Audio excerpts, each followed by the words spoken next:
ஆச்சி மசாலா. எந்த சமையலும் ருசி தேடும் ரகசியம் 20 ரூபாய். ஹாலிடேஸ்னாலே அது நம்ம GT ஹாலிடேஸ் தான். GT Holidays, South India's #1 travel brand. You know you are special when you're with GT Holidays. Nakkeeran நேயர்களுக்கு வணக்கம். இன்று நம்முடன் கருத்துக்களை பகிர்ந்து இணைந்திருக்கிறார் திமுக தேர்தல் பணிக்குழு செயலாளர் கடலூர் இல புகழேந்தி அவர்கள். வணக்கம் சார். அனைவருக்கும் வணக்கம். சட்டசபையில் இன்னைக்கு எதிர்க்கட்சி தலைவர் மற்றும் எதிர்க்கட்சி உறுப்பினர்கள் பேசும் பொழுது கோவையில் மாணவன் அந்த கொலை சம்பவம் குறித்து பேசினாங்க. அதாவது எதிர்க்கட்சி தலைவர் சொல்லும் பொழுது கோவையில் மாணவன் அமுதன் அடித்து கொலை செய்யப்பட்டிருக்கிறார். இந்த கொலை கோஷ்டி மோதல் அல்ல, போதைப்பொருள் கும்பல் குறித்து தகவல் தெரிவித்ததற்காக கொலை செய்யப்பட்டார் அப்படிங்கிறது தான் எல்லாரும் சொல்கிறாங்க அப்படின்னாரு. அதே போல் அதிமுக எம்எல்ஏ காமராஜ் அவரும் 20 பேர் கொண்ட கும்பலால் அடித்து கொலை செய்யப்பட்டிருக்கிறாருன்னு சொன்னார். பாமக எம்எல்ஏ கணேஷ்குமார் போலீஸார் விளக்கம் ஏற்புடையதல்ல, இந்த ஆட்சியில் போதைப்பொருள் புழக்கம் பெண்களுக்கு எதிரான குற்றச்சாட்டுகள் அதிகமாக இருக்குது அப்படின்னாரு. இப்போ நிர்மல்குமார் அதற்கான பதில் சொல்லும் பொழுது, அமைச்சர் சொல்லும் பொழுது, மாணவர் கொலை வழக்கு போதைப் பொருள் தொடர்பானது இல்லை, உண்மை நிலவரத்துக்கு மாறாக வழக்கை திசை திருப்ப வேண்டாம், எதிர்க்கட்சிகள் கூறியது போல எந்த ஒரு சம்பவமும் நடைபெறல, மாணவர்களுக்கு இடையே ஏற்பட்ட மோதல் காரணமாக இந்த கொலை நடந்திருக்கு, இதுவரை 15 பேர் கைது செய்யப்பட்டிருக்காங்க, உண்மையை மறைக்க வேண்டிய தேவை காவல்துறைக்கு கிடையாது, அரசுக்கு இல்லை, போதைப் பொருள் குறித்து புகார் அளித்ததால் கொலை என்பது தவறு அப்படிங்கிறார். ஆனால் எதிர்க்கட்சிகள் அனைத்தும் வைக்கக்கூடிய குற்றச்சாட்டு போதைப் பொருள் குறித்து தகவல் தெரிவித்ததற்காக தான் ஒரு கும்பலால் அடித்து கொலை செய்யப்பட்டிருக்கிறார் அப்படின்னு சொல்லப்படுது, எதிர்க்கட்சிகளால் சொல்லப்படுது. எதிர்க்கட்சிகள் சிலர் பேசும்பொழுதே அந்த தாயாரே இதான் சொல்கிறாங்க, அந்த குடும்பத்தினரே இதான் சொல்கிறாங்க அப்படிங்கிறாங்க. ஆனால் நிர்மல்குமார் அந்த மாதிரி எதுவும் இல்லைங்கிறார். மிக தெளிவாக இந்த வழக்கில் முதலில் எடுத்த உடனே தெளிவாக அவங்க தாயார் சொன்னது போல், அவங்க குடும்பத்தினர் சொன்னது போல், அவருடைய நண்பர்களை சேர்ந்தவர்களும் இந்த போதைப் பொருள் சம்பந்தமாக தன்னோடு அங்கே இருக்கக்கூடிய பழகக்கூடிய இளைஞர்கள் மாணவர்கள் அவர்களில் யார் யார் இதை பயன்படுத்துகிறாங்க, இதை செய்யக்கூடாது, இது எல்லா இடத்துக்கும் போகக்கூடாது, இதை முதல்ல நிறுத்துங்க அப்படின்னு சொன்னதும் அவன் தான். ஆனால் சொல்லிட்டு எல்லாரும் அவரை கேலி பேசுகிறதோ மற்றதோ இது பண்ணும் பொழுது அது சம்பந்தமாக ஒரு குறிப்புகளை எடுத்து காவல்துறையில் அவருக்கு தெரிஞ்ச நம்ம துறை சேர்ந்தவர்கள்ட்ட சொல்லும் பொழுது அவர்கள் பதிவு செய்து நடவடிக்கை எடுத்து அவங்களெல்லாம் கூப்பிட்டு இனிமேல் இப்படி இருக்கக்கூடாது, உன் மேலே கம்ப்ளைண்ட் இருக்குது, திருந்தணும் போகணும்னு அவனுக்கு அறிவுரை சொல்லக்கூடிய அளவு கூட இல்லை. அவங்கள கூப்பிட்டு தோபார் உங்களை எல்லாம் எங்களுக்கு எப்படி தெரியும்னா இந்த தம்பி தான் சொன்னார், இவர் மூலியமாக தான் மாட்டீங்க அப்படின்ற தகவல் சொன்னதாக மிக தெளிவாக அவங்களோட தாயார் உட்பட எல்லாருமே சொன்னாங்க. அந்த இறப்பில் கதறி அழும்பொழுது அவங்க பொய் சொல்ல வேண்டிய அவசியம் இல்லை. அப்படி கதறி அழுகும்போது எல்லா தரப்புலையும் எல்லா இடத்துலையும் இதை சொல்லும் பொழுது அன்னைக்கு உடனடியாக இதை மறுத்து இந்த நிர்மல் எங்கே போனாங்க, எங்கே வெளிநாட்டுக்கு போட்டாரா, இல்லை அவருடைய சார்ந்தவர்கள் எங்கே போனாங்க, அப்போ என்ன பண்ணீங்க எல்லாம், அப்போ யாரும் மறுக்கவும் இல்லை, ஒன்றும் இல்லை, நிதானமாக உட்கார்ந்து முடிவெடுத்து சரி இதில் இப்படி ஒரு பதிலை சொல்லலாம், இப்படி ஒரு பதிலை சொல்லலாம், காவல்துறையினர் என்ன சொல்கிறாங்களோ அதுக்கேற்ற மாதிரி போகலாம் என்று திட்டம் போட்டு நிர்மல் தனக்கு மனசாட்சிக்கு விரோதமாக அங்கே பேசியிருக்கிறது தான் உண்மையை தவிர மிக தெளிவாக அந்த அமுதன் இறப்பு என்பது போதை. இதனால்தான் நம்ம எதிர்க்கட்சி மாண்புமிகு எதிர்க்கட்சி தலைவர் எங்களுடைய இளைஞரணி செயலாளர் உதயநிதி ஸ்டாலின் கூட மிக அழகாக சொன்னார், அற்புதமாக சொன்னார். சட்டம் ஒழுங்கு பற்றி பேசும் பொழுது, போதைப் பொருட்கள் கடத்தல் பற்றியெல்லாம் எடுத்து சொல்லும் பொழுது, கிடைத்திருக்கிற ஆதாரங்களை எல்லாம் நாங்கள் இங்கே எடுத்து வச்சு பேசும்போது அதற்கான பதில் சொல்லக்கூடியது யார், அந்த பதில் சொல்லக்கூடியவங்க யாரும் இல்லை. அதுக்கான பதில் சொல்லக்கூடிய அமைச்சர்களோ முக்கியமாக வர வேண்டியவர் இதுக்கெல்லாம் முதலமைச்சர் வரணும். முதலமைச்சர் இதுக்கான பதில்களை சொல்லணும். முதல்வர் எங்கே போகிறாரு, யாரோ பதில் சொல்வது, யாரோ எதற்கோ பதில் சொல்வது என்கின்ற விதமாக எவருடைய துறைக்கு எவர் பதில் சொல்கிறார் என்று இல்லாமலாம் போய்கிட்டு இருக்கு அப்படின்னு கூட அவர் கடுமையாக பேசியிருக்கார். இதையெல்லாம் எதற்காக சொல்கிறோம் என்றால், போதைப் பொருள் தமிழ்நாட்டில் மிக மோசமாக பாரதிய ஜனதாவினுடைய ஆளுமையில் இருக்கக்கூடிய மாநிலங்களில் இருந்து நேரடியாக நம்முடைய தமிழ்நாட்டிற்கு வருவதான தகவல்கள்லாம் காவல்துறைக்கே முதலெல்லாம் எடுத்து சொல்லியிருக்காங்க. அது விஜயவாடா வழியாகவும் கொண்டு வர்றதுக்கு முந்திரா துறைமுகத்தின் மூலமாக வர்றதுக்கும் சொல்லியிருக்காங்க. நாம தான் நம்முடைய இளைஞர்களை காப்பாற்றணும், நம்முடைய மாணவர்களை இளைஞர்களை மற்றவர்களை காப்பாற்ற வேண்டிய கடமை அரசுக்கு இருக்குது. அதுக்கு என்ன சொல்லியிருக்கணும் அமைச்சர்? உண்மையான ஒரு அரசாக இருந்தால் நாங்கள் தீவிரமாக விசாரிக்கிறோம், தீவிரமான எங்கள் விசாரணையில் யார் எதை இப்படிப்பட்ட தவறுகளை செய்தவர் யாராக இருந்தாலும் கடுமையாக தண்டித்து மக்கள் மன்றத்தில் நிறுத்தி வைப்போம் அப்படின்னு சொல்ல வேண்டிய நிர்மலு தப்பிச்சுக்கிட்டு போகிறாராம். அதெல்லாம் ஒன்றும் கிடையாது, எல்லாம் போய் சொல்கிறாங்க, நான் தான் உண்மை சொல்கிறேன். ஆக இது ஒரு அரசாங்கமாகவே நடக்கலை, ஏதோ ஒன்று எதற்காகவோ ஒன்று என்கின்ற விதமாக அவருடைய பதில் இருக்கிறது தான் இது. அமைச்சர் ஆதரவு நான் பேசும்போது சொல்கிறாரு, கடந்த 2020ஆம் ஆண்டுக்கு முன்பு தமிழகத்தில் போதைப்பொருள் கலாச்சாரம் இல்லை. திமுக ஆட்சியில் போதைப்பொருள் கலாச்சாரம் இருந்தது, பாலியல் வன்கொடுமைலாம் அதிகரிச்சது. திமுக ஆட்சியில் தான் போக்சோ வழக்குகள் அதிகமாக போடப்பட்டது. திமுக ஆட்சியில் இருந்த காவல்துறை அளித்த அறிக்கையின்படி தான் நான் பேசுகிறேன். இது நான் பேசுகிறது வந்து தாவைக்க அறிக்கைலாம் இல்லை, காவல்துறை அறிக்கை தான். போதைப்பொருள் அதிகரிப்பு காரணமாக திமுகவை மக்கள் வந்து தூக்கி எறிஞ்சிட்டாங்க. தாவைக்க ஆட்சியில் போதைப்பொருள் கலாச்சாரத்தை ஒழிக்க கடும் நடவடிக்கை எடுக்கப்பட்டு வருது. மாணவர் வழக்கில் காவல்துறையா இல்லை அந்த இறந்தவர்களுடைய தாயாரா அப்படின்னு பார்த்தா முதலமைச்சர் யார் பக்கம் நிற்பார் அப்படின்னா இறந்தவருடைய தாயார் பக்கம் தான் நிற்பார். யாருடைய அழுத்தத்துக்கும் அவர் வந்து அடிபணிய மாட்டார் அப்படின்னு சொல்கிறாரு. அந்த தாயார் சொன்ன சொல்லில் இருக்கக்கூடிய நியாயத்தை, உண்மையைத்தான் நம்முடைய அரசாங்கம் சொல்கிறது என்றால் அந்த தாயாரிடமே நேரடியாக இந்த முதலமைச்சரை பேசியிருக்கலாம், சொல்லி கேட்டு இருக்கலாம். கேட்டுட்டு இது சம்பந்தமான விசாரணையை போட்டிருக்கலாம். ஏன் இது வரைக்கும் செய்யலை? ஆதவ அர்ஜுனா சொல்லுவார், அவருக்கு என்ன இருக்குது? அவர் திராவிட முன்னேற்ற கழக ஆட்சியிலவா அதிகமாக போலீஸில் வந்து வழக்குகள் பதிவு செய்யப்பட்டிருக்காங்க. அப்போ காவல்துறை சிறப்பாக செயல்பட்டு இருக்கிறது. அதை ஆதவ அர்ஜுனாவே ஒத்துக்கிறார். காவல்துறை சிறப்பாக செயல்பட்டு பல்வேறு இடங்களிலும் உள்ளே நுழைந்த போதைப் பொருட்களை தடுத்து நிறுத்தி வழக்குகள் பதிவு செய்திருக்கின்றன அப்படின்றதையும் ஒத்துக்கிட்டது அந்த கேள்வியிலேயே அவருடைய பதிலேயே வந்திருக்குது. நீங்கள் தமிழ்நாட்டில் திராவிட முன்னேற்ற கழக ஆட்சி நடக்கும்போது எல்லா வகையிலையும் ஆதவ் அர்ஜுனா என்கின்ற நபரை போன்றவர்கள் மிக தெளிவாக மக்களுக்கான பிரச்சனையை உருவாக்க, சட்ட ஒழுங்கை உருவாக்க, போதை வஸ்துக்களை இந்த மண்ணிலே கொண்டு வந்து இறக்குவதற்கு இவர்களும் ஒரு காரணமாக உள்ளீடாக ரகசியமான பணிகளில் இருந்திருக்கிறார்கள் என்பதற்கும் தகவல்கள் நிறைய பேர் அப்போ எழுதுனாங்க, நிறைய சொன்னாங்க ஊடகங்களில். அப்படி வந்தாலும் கூட எங்களுடைய முதல்வராக, மக்கள் முதல்வராக இன்றைக்கு மதிக்கப்படக்கூடிய எங்களுடைய தலைவர் அண்ணன் தளபதி அவர்களின் காவல்துறை சிறப்பாக செயல்பட்டதால் எல்லா வகையிலையும் பாதுகாப்பாக இருந்தது. அதே மாதிரி இன்னைக்கு எங்கள் மேலே குறைய சொல்லிவிட்டு எங்கள் மேலே எல்லாத்தையும் சொல்லிட்டு பாலியல் வன்கொடுமைகள் மிக கொடூரமாக நடந்துகிட்டு இருக்கும்போது காவல்துறையில் எத்தனை வழக்கு பதிவு பண்ணீங்க? எவ்வளவு பேர் புகார்கள் மற்றவர்கள் பத்திரிகையில் ஊடகங்களில் வருது. ஆனால் அத்தனை வழக்குகள் ஏன் பதிவு செய்யப்படலை? உங்களுடைய காவல்துறை, உங்களுடைய நிர்வாகம் என்பது போதைப் பொருட்களை கொண்டு வந்து இறக்குவதிலும் சட்ட ஒழுங்கை சீரழித்து பாழ்படுத்துவதிலும் முன்னணியில் இருக்கக்கூடியது என்பதை ஆதவ அர்ஜுனாவினுடைய கடந்த கால செயல்கள் எல்லாம் நாட்டுக்கு தெரிவித்தது. இன்னைக்கு அந்த நபர் இங்கே வந்து ஒரு பதவியில் உட்காந்துக்கிட்டு திமுக மேலே குறை சொல்கிறார். திமுக மேலே குறை சொல்கிறதுக்காகவே இவர் வந்து கதை எழுதிக்கிட்டு இருக்காரு தவிர, கற்பனை செய்கிறாரு தவிர, உண்மையான நிரூபணமாக எதையும் சொன்னதும் கிடையாது, சொல்ல போவதும் கிடையாது. காரணம், திராவிட முன்னேற்ற கழகம் மனசாட்சியோடு இயங்கிய ஒரு மக்கள் அரசாக இருந்தது.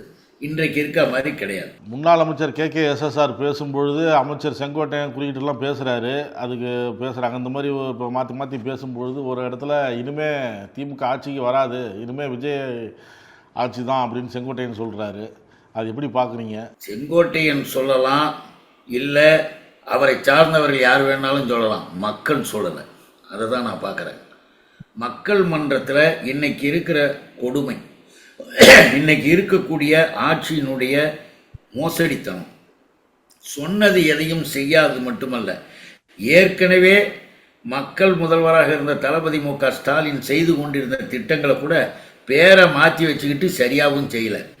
பல பேருந்துகள் அங்கங்கே நிறுத்தப்படுது, போக்குவரத்து துறையே சரியாக நடத்தலை. இதெல்லாம் மக்கள், அடிப்படை மக்கள் குறையோட கஷ்டத்தோடு இருக்காங்க. ஆகா நாங்கள் அப்படி நினச்சோங்க, இப்படி நினச்சோம், என் பேரன் சொன்னால் எனக்கு பேத்தி சொல்லிச்சு, நான் தெரியாமல் போட்டு இன்றைக்கி ரொம்ப எல்லாரும் கஷ்டப்படுறோன்னு மக்கள் கஷ்டப்படுறாங்க. கிராமப்புறத்திலிருந்து இப்போ விவசாயிகள் எல்லாம் போராட்டம் செய்கிறாங்க.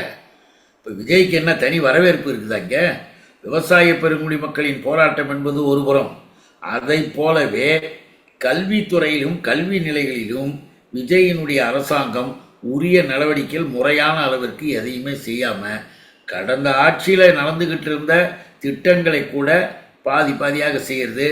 ஆசிரியர் பெருமக்களுக்கும் மற்றவர்களுக்கும் எல்லா வகையிலையுமே ஒரு குறைபாடாக இருக்கக்கூடிய நிலையில் எல்லாரும் மன வருத்தத்தோடு இருக்காங்க. இதெல்லாம் சொல்கிறதுக்கு காரணம் செங்கோட்டையனுக்கெல்லாம் என்ன இருக்குது, அவங்கெல்லாம் பதவியில் இருக்கணும், பதவியில் இருக்கிறதுக்காக எதை வேணாலும் பேசலாம், எப்படி வேணால் இருக்கலான்றாங்க. இப்போ அண்ணன் KKSSRலாம் உண்மையாக உழைத்தவர், மக்களுக்கு பாடுபட்டு அவர் அமைச்சராக இருக்கும்போது பல்வேறு சட்டத்திட்டங்கள் நிறைய செய்தவர். ஜனங்க மக்கள் யாரை பார்க்க முடியுது கோட்டையில்? இப்போ எங்களுடைய தலைவர் சொன்னது போல், எங்களுடைய இளைய தலைவர் சொன்னது போல் கூட யார் எம்எல்ஏன்னு அமைச்சருக்கு தெரியல, யார் அமைச்சர்கள் எந்த துறையை சேர்ந்தவர்கள் என்று அவர்களுக்கும் தெரியல. முதலமைச்சராக இருக்கிறவர் தெளிவாக இருக்கிறார். என்ன தெளிவாக இருக்கார்? யாரும் என்கிட்ட வரக்கூடாது, நான் எதையும் பேச மாட்டேன், நீங்கள் எல்லாத்தையும் பார்த்துங்க, மாதவ் நீ தான் எல்லாத்தையும் பார்த்துக்கிட்டு எல்லாத்தையும் செய், எல்லாரும் செஞ்சுட்டு கடைசியாக ஏதாவது 1-2 கைட்டு வேணா என்கிட்ட கேளு, காலையிலிருந்து மாலை வரை என்கிட்ட தொடர்பு கொள்ளக்கூடாதுன்னு முதலமைச்சர் எந்த பக்கமும் எட்டி கூட பார்க்கறது இல்லை, தொட்டும் வர்றது கிடையாது. இப்போ இண்டிபெண்டன்ஸ் டே போகிறீங்க, விடுதலை திருவிழாவுக்கு, விடுதலை நாளில் போய் கொடியேற்றுறீங்கள, உனக்கு அதனுடைய இது என்ன பண்ணணும், யாருக்கு நன்றி சொல்லணும்? முதல்ல விடுதலை நாள் திருவிழாவில் கொடியேற்றும் பொழுது இந்தியாவில் இருக்கிற அனைத்து முதலமைச்சர்களும் அன்னைக்கு நன்றி சொன்னது யாருக்கு தெரியுமா? முத்தமிழறிஞர் கலைஞருக்கு. 1974 இந்தியாவில் மாநில முதல்வர்கள் கொடியேற்றலாம், ஆகஸ்ட் 15 அவர்கள் தான் கொடியேற்றணும் அப்படின்ற இதை சட்டப்பேரவை நிறைவேற்றி அதை முறையாக சட்டமாக்கி பெற்று தந்தது முத்தமிழறிஞர் கலைஞர். அந்த மரியாதையெல்லாம் நம்ம மாநிலங்களுக்கெல்லாம் சேர்ந்துருக்குன்னா, ஒரு மாநிலத்தில் நீ முதலாக போய் கொடியேற்ற போகிறீங்க, கொடியேற்ற போகும்போது இந்த உரிமையை பெற்று தந்தவருக்கு, ஏன்னா அந்த காலத்திலே எல்லாரும் சொல்லியிருக்காங்க, உரிமையை பெற்று தந்த கலைஞருக்கு நன்றின்னு கூட நீங்கள் சொல்லியிருக்கலாம். எதுவுமே கிடையாது. ஆக்ஷன் ஆக்ஷன் ஆக்ஷன், அப்படியே குதிக்கிறது, அப்படியே நடக்கிறது, கையை துக்கிறது, சிரிக்கிறது, காணாமல் போயிடுது. ஆக முதலமைச்சர் எங்கேயுமே எந்த இதுலேயும் கமிட் பண்ணிக்கிறதில்ல. உண்மையாக சட்டமன்றத்தில் முதலமைச்சராக இருந்து நீ பதில் சொன்னா தான் உனக்கும் ஒரு மரியாதை இருக்கும் என்பதை பல முறை எடுத்து சொல்லியிருக்காங்க. எதையும் அவர் கேட்கவில்லை. விவாதம் நடந்துட்டு இருக்கும்போது திடீர்னு வனத்துறை அமைச்சர் எழுந்துச்சு சில கருத்துக்களை சொன்னார். முன்னாள் முதலமைச்சர் பெயரை சொல்லி கருத்துக்களை சொன்னார். அப்புறம் OPS எழுந்துச்சு எம்ஜிஆர் முதலமைச்சராக ஆகும்போது ஒரு சம்பவத்தை குறித்து சொன்னார். பேர் சொல்லக்கூடாது, மன்னிப்பு கேளுங்கன்னு சொல்லி சொன்னார் எம்ஜிஆர், அப்படின்லாம் சொன்னார். அப்புறம் அந்த அவை குறிப்பிலேருந்து எடுக்க சொல்லிட்டாரு, செங்கோட்டையன்னு கேட்டுக்கொண்டார், சபாநாயகர் எடுத்துட்டார். இது இந்த விவகாரம் முடிஞ்சு போச்சு. இந்த அறநிலைத்துறை அமைச்சர் வராரு. அவர் பேசும்பொழுது OPS அண்ணன் மூத்த உறுப்பினர், அவர் முன்னாள் முதலமைச்சர், அவர் அவையில் எப்படி நடந்துக்கணும்லாம் சொல்கிறாரு. இதே மாரி எதிர்க்கட்சி தலைவருக்கு சொல்லுங்கள், முதலமைச்சர் வரும்போது எதிர்க்கட்சி தலைவர் உட்கார்ந்துருக்கிறாரு அப்படிங்கிறார். அந்த அமைச்சருக்கு, இந்த ரமேஷ் அமைச்சருக்கு சட்டமன்றமா என்ன, சட்டமன்றத்தில் இருக்கிற நிலைப்பாடுகள் என்னன்னு கூட ஒன்றுமே தெரியல. திடீர்னு உள்ளே வந்துட வேண்டியது, உள்ளே வந்துட்டு எதையாவது ஒன்று பேசிட்டு இருக்க வேண்டியது. மரியாதைன்னா என்ன? மரியாதை என்பது கேட்டு பெறுவதில்லை, கேட்டு பெறுவதுக்கு பேர் பிச்சை. அந்த அமைச்சருக்கு சொல்கிறோம், இந்தியாவினுடைய இப்போ நாடாளுமன்றம் இருக்குது, நாடாளுமன்றத்தில் பிரைம் மினிஸ்டர் உள்ளே வந்தோன்னே எதிர்க்கட்சி எல்லாருமே எதிரல, இது நினைத்தவர்கள் எழுந்து நிற்கலாம், அதை பற்றி ஒன்று சட்டம் கிடையாது, கண்டிப்பாக ஏஞ்சி தான் நிற்கணும்னு கூட கிடையாது. யார் வரும்போது ஏஞ்சி நிற்கணும் தெரியுமா? அந்த மினிஸ்டருக்கு சொல்லணும், நீ சட்டமன்றத்துக்கு எவ்வளோ தர போயிருக்க, உனக்கு என்ன தெரியும்? யார் வரும்பொழுது சட்டமன்றம் யாராக உள்ளே இருந்தாலும் சரி, முதலமைச்சருக்கு உட்கார்ந்துருந்தால் கூட சரி, யார் வரும்போது எழுந்து நிற்கணும்? ஸ்பீக்கர் வருகின்ற போது, பேரவைத் தலைவர் வரும்பொழுது தான் சட்டமன்றத்தில் எல்லாரும் எழுந்து நின்று மரியாதை செய்யணும். அதுதான் மரபு, அதுதான் வழக்கம். அதற்கு பிறகு இவர் வரும்போதெல்லாம் எந்திரிக்கணும், அவர் வரும், இவர் உள்ளே வருவார், இப்போ போவார் முதல்வர், திரும்பி கொஞ்ச நேரம் அரை மணி நேரம் கழிச்சு வருவார், திரும்பி போவார். போயிட்டு வரும்போதெல்லாம் ஏஞ்சி நிற்கிறது கிடையாது. இப்போ முத்தமிழறிஞர் தலைவர் கலைஞர் முதல்வராக வருகின்ற பொழுது எதிரில் எதிர்க்கட்சி தலைவராக இருந்தது.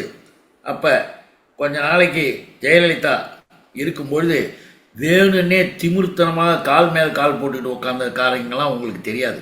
எதுக்கு சொன்னால், அவமரியாதை அவமதிப்பு செய்வது என்பது தப்பு. ஆனால் சட்டப்படியாக எல்லா வகையிலையும் ஒழுங்காக சட்டமன்றம் நடக்குது, அதை முதல்ல நீ தெரிஞ்சுக்கணும். உன் தலைவர் முதல்ல முதலமைச்சராக வரட்டும். முதலமைச்சராக வந்தாருன்னா எல்லாரும் அவருக்கு முழு பொறுப்பு தெரியும். இப்போ அதைத்தான் சொல்கிறார், சட்டம் ஒழுங்கு பற்றி பேசிக்கிட்டு இருக்கும்பொழுது, போதைப் பொருளை பற்றி பேசிகிட்டு இருக்கும்போது எல்லா வகையிலும் நீங்கள் பதில் சொல்ல வேண்டிய தன்னுடைய கடமையே செய்யாத ஒருத்தரை நீ வேணா ஏஞ்சி நில்லு. உன் கட்சியிலே ஒன்று தெரியுமா, உன் கட்சியிலேயே நீ டிவி எடுத்து போட்டு பாரு வீடியோவை. உன் முதல்வர் வரும்போது எத்தனை பேர் ஏந்திரிக்காமல் உட்காந்துருந்தாங்கன்னு தெரியுமா உனக்கு? போய் பாரு. அதை எதுக்கு சொல்கிறோம்னா, இதெல்லாம் கேட்டு வாங்கிறது இல்லை மிஸ்டர் ரமேஷ். இதெல்லாம் உண்மையாக மனசின்படி ஒரு மரியாதை செய்ய வேண்டும் என்ற எண்ணத்தோடு அவர் பணியாற்றி இருந்தால் அந்த பணியாற்றியவருக்கு வணக்கம் கூறி வாங்க, ரொம்ப மகிழ்ச்சி அப்படின்னு சொல்கிறது வேற. சும்மா வந்து உட்காந்துட்டு நான் பேச மாட்டேன், நான் யாருக்கும் பதில் சொல்ல மாட்டேன், எந்த துறையில் எல்லாம் அவர் சொல்லுவார், எல்லாம் இவர் சொல்லுவார்னு வேடிக்கை பார்த்து விட்டு போகிறவர்களுக்கு மரியாதை செய்வார்கள்னு நீ எதிர்பார்க்கறது தான் தப்பு. கேட்டு பெறுவது மரியாதை இல்லை, கேட்டு பெறுவதற்கு பெயர் பிச்சை. அதை முதல்ல அவர் ஞாபகம் வச்சு. தாவேகா ஆட்சி அமைச்சு 100 நாள் ஆயிடுச்சு, ஒரு யுகத்திற்கான மக்களின் மனசாட்சி அப்படின்னு முதலமைச்சர் சொல்கிறாரு. மேலும் இந்த 100 நாளில் என்னென்ன செஞ்சோம்னு சொல்லி அவர் ஒரு பட்டியல் போட்டிருக்கிறாரு.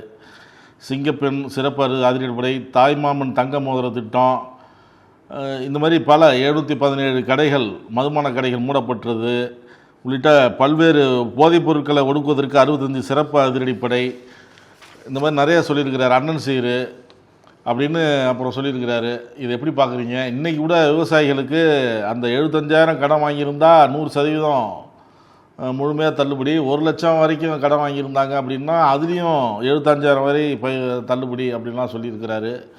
எப்படி பார்க்குறீங்க 100 நாள் ஆட்சியை? சொல்லுவது சுலபம், சொல்லுவது பெரிய விஷயம் இல்லை, செய்து காட்டணும், செய்து இருக்கணும்.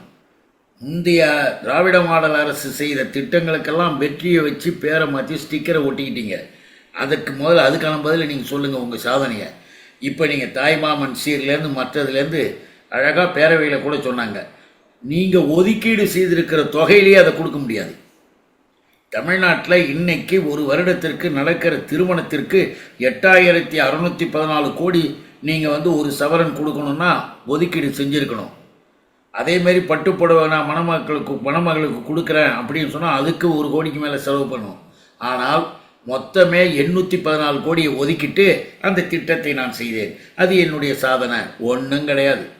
எதையுமே ஒழுங்காக முறையாக கவனிக்கவும் இல்லை, செய்யவும் இல்லை. ஆகவே அரைக்குறையாக இருக்கக்கூடிய இந்த அரசாங்கத்தில் அரைக்குறை திட்டங்களுக்காக பெயர்களை மட்டும் அறிவித்துட்டு முழுமையாக என்றும் செயல்படாமல் செய்யாமல் பெருமைக்கு 100 நாள். இப்போ 100 நாள் சாதனைலாம் ஒரு ஆட்சியை வந்து என்ன 1 வருஷத்துக்கு பிறகு ஒரு ஆண்டில் இந்த ஆட்சியிலே இது நடந்ததுன்னு சொல்கிறது வழக்கம். ஆனால் நடிகர் விஜய்க்கு அவர் நடிகை முதல்வராக இருப்பதால் 100வது நாள் போஸ்டர் ஓட்டு 100வது நாள் நாடு முழுக்க நடந்துச்சு பாருன்னு 100வது நாள் விழாவை கொண்டாடுற மாதிரி ஃபோட்டோ, அதுக்கு ஒரு புக்கு, அதுக்கு ஒன்று அடிச்சுக்கிட்டு அதில் இருக்கக்கூடியது எல்லாத்தையும் படித்து பார்த்தீங்கன்னா முறையாக சரியாக எதுவும் செய்யவில்லை. அதெல்லாம் சாதனைகள் அல்ல, சோதனைகள் என்பது மட்டுமல்ல.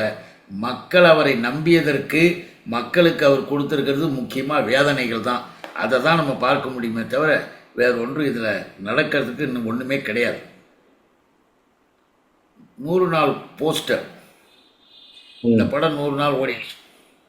முதல்வராக நடிகர் விஜய் முதல்வராக நடிக்கிறார். கதை வசனம் டைரக்ஷன் ஆதவ் அர்ஜுனா செய்கிறார். இதற்கு டிஸ்ட்ரிபியூட்டராக நாடு முழுக்கும் புஷி அண்ணன் செய்து கொண்டிருக்கிறார். இப்படி ஒரு அமைப்பு ரீதியாக ஒன்றுக்கு 100 நாள் ஆயிடுச்சுன்னு போஸ்டர் அடித்து ஒட்டியிருக்கார் மிஸ்டர் நடிகை முதல்வர் விஜய். நேற்றுக்கு வழக்கறிஞர் அணி ஆலோசனை கூட்டம் அறிவாலயத்தில் நடந்தது. இதில் உதயநிதி பேசும்பொழுது மாற்றம் தூய்மைன்னு அப்படின்னு சொன்னவங்க இப்போ கல்லா கட்ட ஆரம்பிச்சிட்டாங்க அப்படின்னு சொல்கிறாரு. இது எப்படி பார்க்குறீங்க?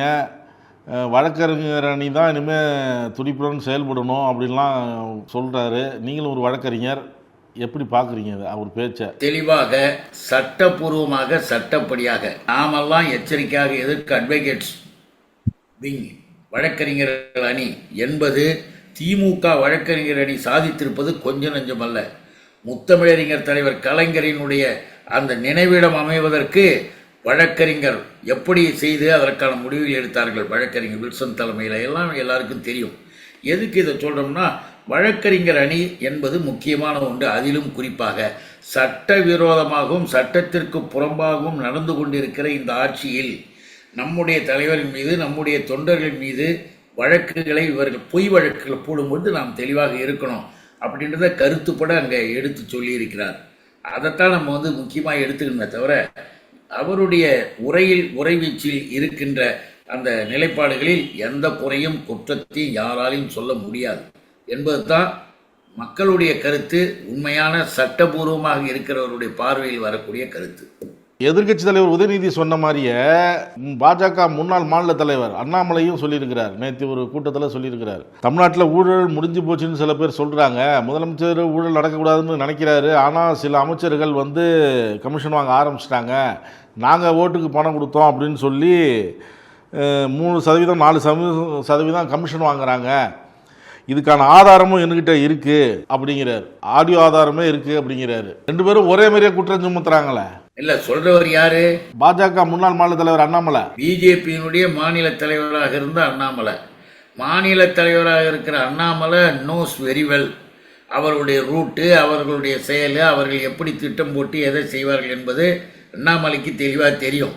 இப்போ எங்களுடைய எதிர்க்க இளைஞரணி தலைவரும் இளைஞரணி செயலாளர் மாண்புமிகு எதிர்க்கட்சி தலைவர் சொல்றாருன்னா, அங்கே கொடுக்கப்பட்டிருக்கின்ற ஆதாரங்கள், அவருக்கு வந்திருக்கிற தகவல்கள் எல்லா வகையிலேயும் இன்றைக்கு விஜயினுடைய படம் 100 நாள் ஓடிச்சு.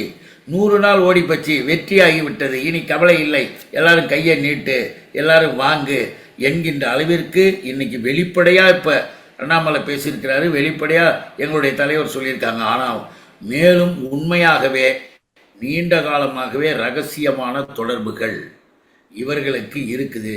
ஒட்டுமொத்தமாக அனைத்து துறைகளையும் சார்ந்தவர்களை ஓரிடத்தில் சேர்த்து அதன் மூலமாக முதல்வராக இருக்கிற விஜய்க்கு பங்குகள் போய் சேர்ந்திருப்பதாகவும் தகவல்கள் உண்டு.